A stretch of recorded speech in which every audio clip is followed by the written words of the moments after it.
এখনো পর্যন্ত জেলবন্দি অবস্থাতেই রয়েছেন চিন্ময় কৃষ্ণপ্রভু।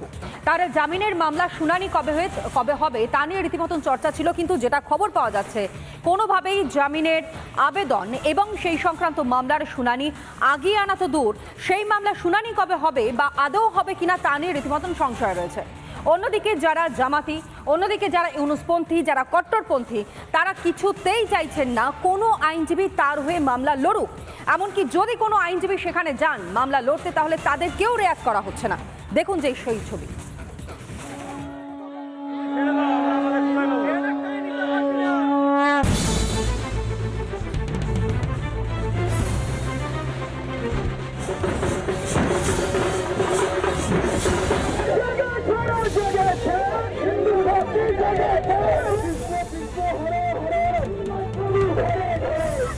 চিন্ময় প্রভুর মুক্তির দাবিতে সরব গোটা বিশ্ব।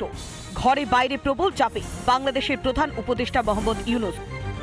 আইনি রাস্তায় চিন্ময় প্রভুকে জেলে আটকে রাখা ক্রমশই আরো কঠিন হয়ে উঠছে ইউনূসের জন্য। তাই চিন্ময় কৃষ্ণকে বন্দী করে রাখতে তার কাছে একটাই পথ খোলা, হিংসার পথ, অগণতান্ত্রিক পথ।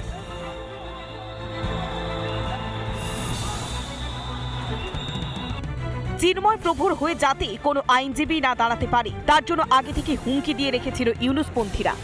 চিন্ময় দাসের পক্ষে এবং চিন্ময় দাসের দোষরের পক্ষে কেউ যদি ওকালতি করতে চায় কিংবা ওকালতনামা দাখিল করে, সাথে সাথে এই কোর্ট বিল্ডিং এর তাকে গণফিরে দিতে হবে।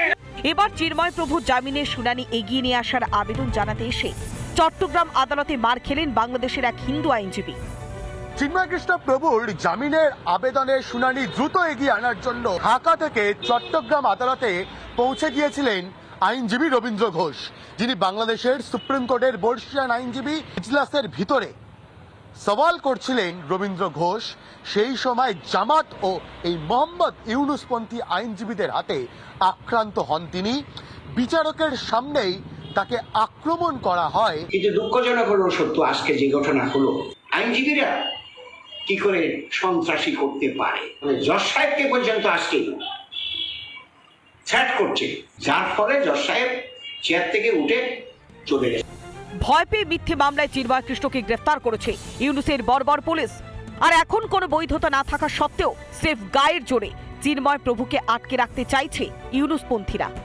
বাংলাদেশে বিচার ব্যবস্থা, পুলিশ, আর্মি, কেয়ারটেকার গভর্নমেন্ট সব জঙ্গিদের হাতে চলে গেছে। তাই জঙ্গিদেরকে খুশি রাখার জন্য বলবে, অত্যাচারী যতই সত্যকে চেপে রাখার চেষ্টা করুক না কেন, তাকে রোখা যায় না। ঠিক যেমন ভাবে স্বৈরাচারী জুলুম আটকে রাখতে পারে না বিপ্লবকে, চিন্ময় প্রভু একদিন সব ষড়যন্ত্রের জাল ছিঁড়ে বেরিয়ে আসবেন। সেদিন পালিয়ে বাঁচতে পারবেন তো মোহাম্মদ ইউনূস এবং তার সাঙ্গপাঙ্গরা? রিপাবলিক বাংলা।